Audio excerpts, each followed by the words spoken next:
She would get us into a World War III guaranteed. Didn't he, when he was campaigning, wasn't he talking about how Kamala Harris was going to start World War III? I mean... Yeah, he was. And sometimes it's projection. You project on the other people so they don't see it on you. And that's what he was doing. Every crazy thing that he was doing, he was projecting onto her.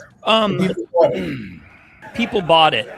Sharif, Senator Street, my wife and I, Lindsay, we were campaigning, knocking doors. I was so excited for I didn't care. I was excited for Biden, and then when he dropped out, which I think... I will say, in fairness, if the Democrats are going to change their nominee, they should maybe get on it. I think the media decided they didn't want him and forced him out. I don't know how you feel about all that. We don't have to relitigate that, but we were out knocking doors. And I'm going to tell you this, moving into where music and culture is now. I was heartbroken by the responses that we got from strangers that we went knocking doors to family members who voted for Biden in 2020, who couldn't be bothered.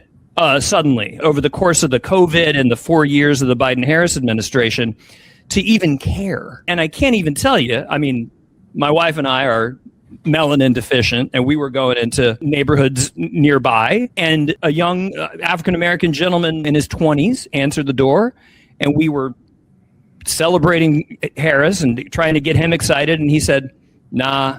He said, I'm voting for Trump because I like my tax cuts. And I just... What have you seen any of this, Senator Street?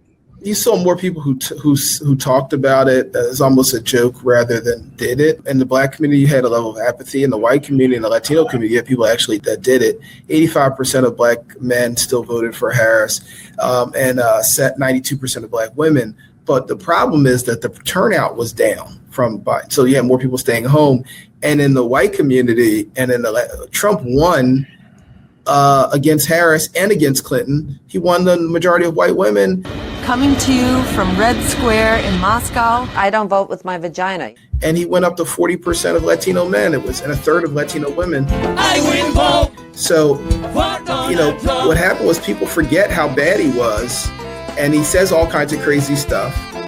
And, people bought into it. But now that he's there and he's doing it and they feel it each and every day,